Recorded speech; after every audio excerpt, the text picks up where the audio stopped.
सपनों की मंजिल जो आपने बुनी है अपने दिमाग में, अपने विवेक में, जिन सपनों का आपने डिजाइन किया है अपने अंदर, उन सपनों को पाने के लिए आत्मविश्वास का होना बेहद जरूरी है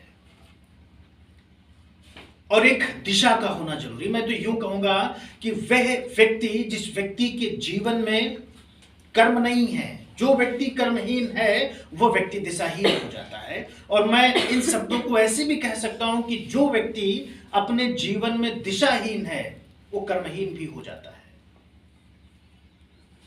इसलिए जीवन में जो आत्मविश्वास आपके अंदर है, वो आत्मविश्वास से हमेशा आप अपने आप को लबरेज रखें। क्योंकि आप देखो, एक हाथी का छोटा सा बच्चा और वो बड़ा चंचल होता है। चंचलता यूं मानो कि उसके तन बदन में, उसके रोम रोम में चंचलता ही चंचलता खिलती रहती है। जब महावत किसी हाथी के बच्चे को जंगल से पकड़कर लाते हैं और उसको लोहे की मोटी मोटी जंजीरों से जकड़ देते हैं और बड़े मोटे मोटे खंभे टाइप के बांधते हैं, उनमें उन रस्सियों से जकड़कर, लोहे की जंजीरों से, इनके पैरों से जकड़कर इसको बांध देते हैं। अभी हाथी का छोटा सा बच्चा बड़ी कोशिश करता है, उसके तन बदन में जितनी ताकत होती है, जितना उसके शरीर के अंदर बल होता है, और उसके रोम रोम में उपस्थित बल को खींचकर उस रस्सी को, उस जंजीर को तोड़ने में वो लगा देता है। लेकिन क्या वो उस रस्सी को तोड़ पाएगा?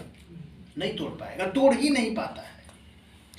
दिन प्रतिदिन, क्षण प्रति क्षण, पल प्रति पल जब वह ऐसा करता रहता है, धीरे धीरे उसको इस बात का यकीन हो जाता है कि वो चाहे जितनी ही ताकत क्यों न इस्तेमाल कर ले, इन लोहे की मोटी मोटी जंजीरों को नहीं तोड़ सकता। वह जकड़न जो उसके पैरों से बंधी हुई है, उस जकड़न को कभी वो ढीला नहीं कर सकता। कल्पना करो, ये हाथी का बच्चा जब बड़ा हो जाता है, फिर वही महावत उसी हाथी को महीन रस्सी से बांध देता है। अब वो रस्सियों से बांध देता है, अब जंजीरें नहीं है लोहे की, अब वो रस्सियों से बांध देता है और बहुत ही कोई स्तंभ, जो बहुत यूं मान लो कि हल्का सा भी झटका लगेगा वो टूट जाएगा, उससे महावत उसको बांध देता है। लेकिन हाथी के बच्चे को ये विश्वास हो चुका था कि मैं ताकत चाहे जितनी ही क्यों ना लगा लूं, मैं जंजीर को नहीं तोड़ सकता। आज उस हाथी के अंदर वही बिलीविंग सिस्टम है और वो आज वो ताकत अगर लगाए, जरा सी ताकत लगाए, सारी जंजीरें, सारे जितने के जितने पलीडे होते, सारे के सारे टूट सकते गए। सारे बॉन्ड्स जो रस्सी के साथ में बंधे हुए, सारे के सारे टूट जाते गए। लेकिन this is the placebo system of an elephant. उसने सोच लिया कि ये नहीं टूटने वाला, फिर वो जीवन में ताकत मिलने के बाद भी कुछ नहीं कर सकता। मैं सिर्फ इतना कह सकता हूं कि जीवन में कभी भी किसी की गुलामी मत स्वीकार करना, मानसिक रूप से तो बिल्कुल भी मत। स्वतंत्र और स्वच्छंद जियो, विचार ऐसे रखो कि समाज में एक नई रोशनी, एक नई उजास फूटे।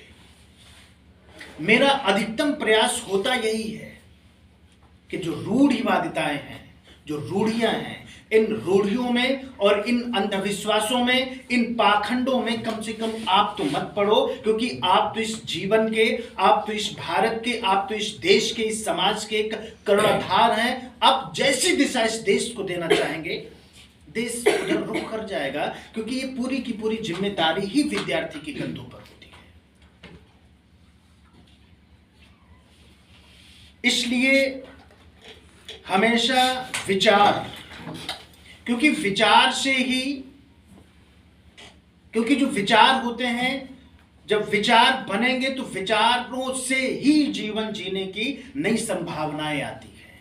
ये बात आप बिल्कुल स्पष्ट तरीके से समझ लीजिएगा। और दूसरी एक बात ये आप समझ लीजिएगा कि पेड़ हो या फिर पौधा हो, किसी भी प्रकार का वृक्ष हो, उस वृक्ष का जो जीवन है, उस वृक्ष का जो प्राण है, वो उसकी जड़ों में होता है, ना कि उसकी पत्तियों में होता है। अगर आप किसी भी वृक्ष को, किसी भी पौधे को वृक्ष के रूप में परिवर्तित होना देखना चाहते हैं, तो उसको सिंचित जब तक आप जड़ों में नहीं करेंगे, जड़ों में जब तक आप पानी नहीं देंगे, तब तक पत्तियों को सींचते रहने से, उनकी धुलाई करते रहने से, उनके ऊपर के धूल धक्कड़ को हटाने रहने से वो कभी भी वृक्ष के रूप में परिवर्तित नहीं हो सकता, क्योंकि उसके प्राण ही जड़ के अंदर है।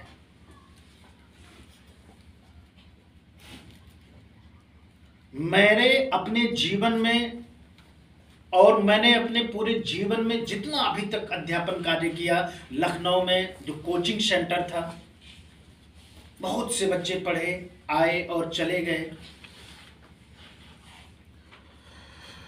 इस विद्यालय में आज मुझे 4 साल हो रहे हैं अध्यापन करते हुए, और ऐसे समय में कई बैचेज आए, कई बैचेज गए, कई बच्चे आए, कई बच्चे गए, लेकिन जाने क्यों मैं आज अपने हृदय की बात तुमसे कह देता हूं। कुछ बच्चे जीवन में ऐसे आते हैं, कुछ बच्चे जीवन में ऐसे आते हैं कि वे हृदय के कोने में, हृदय में एक ऐसा स्थान बना लेते हैं कि शायद उनके जाने के बाद वो रिक्त रहता है।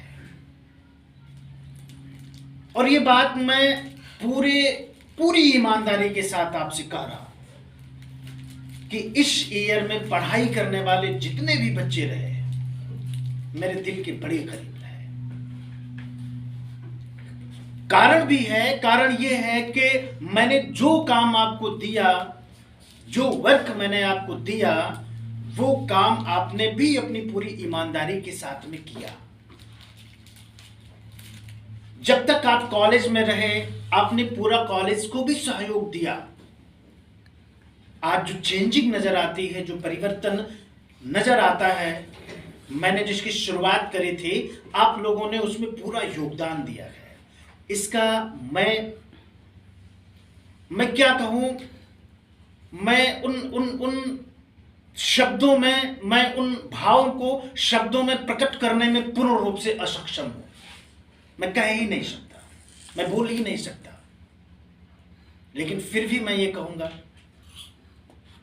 कि इस जीवन में, अध्यापन कार्य में कई आए और कई गए, और जिन्होंने अपना एक स्थान बनाया स्थायी, अब आपके बाद कोई दूसरा आने वाला नहीं है। बहुत अच्छा लगा आप लोगों के साथ में, आपने बहुत सहयोग दिया, और इन सब चीज़ों के लिए मैं आपको धन्यवाद देता हूं। आप लोगों का बहुत बहुत धन्यवाद।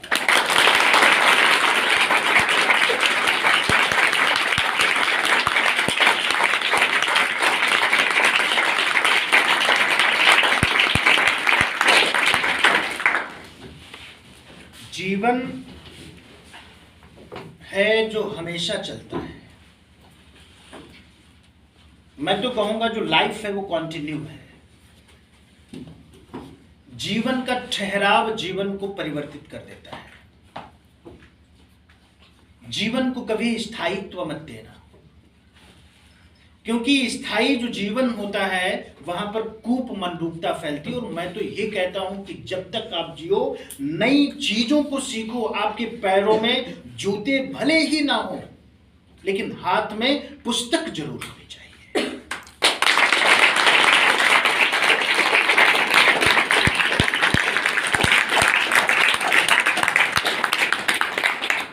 आपकी आने वाली जो जनरेशन होगी, आपके घर में आप एक रोटी भले ही कम खाओ, लेकिन अपने बच्चों को जरूर पढ़ाओ। ये एक मैसेज होना चाहिए अपने समाज के लिए, अपने देश के लिए, अपने राष्ट्र के लिए। और इसमें ये हम सब लोगों की एक रिस्पांसिबिलिटी, एक जिम्मेदारी बनती है, क्योंकि मैं और आप अपने जीवन में अगर कुछ भी आप परिवर्तित करना चाहते हो या परिवर्तित करने की अगर आप चेष्टा करते हो, तो विदाउट एजुकेशन यू कांट बिना एजुकेशन के आप नहीं कर सकते। शिक्षा जीवन में बहुत महत्व रखती है। और चूंकि आपके एग्जाम शुरू होने वाले हैं, 2-4 दिन का वक्त है आपके पास में, मेरा बहुत बहुत शुभकामनाएं आप सबको। और मैं बहुत अंदर से, हृदय से ये बात कहना चाहूँगा कि आपने मेरे साथ रहते हुए जो सपने देखे हैं, जिन चीज़ों के बारे में आपने मुझे बताया कि आपके ऐसे ऐसे ड्रीम्स हैं, आप आईएएस में, पीसीएस में, आईपीएस में, आईपीएस में आप जाना चाहते हैं, तो मेरा बहुत बहुत बहुत बहुत बहुत आशीर्वाद आप सबको कि आपके द्वारा देखे गए हर एक सपने आप अपने जीवन में साकार कर सकें, उनको परिपूर्ण कर सकें और इस समाज को एक नई दिशा दे सकें, एक नई दिशा दे सकें, इस समाज को एक नई पहचान दे सकें। बस इन्हीं के साथ में मैं अपने शब्दों को विराम दूं।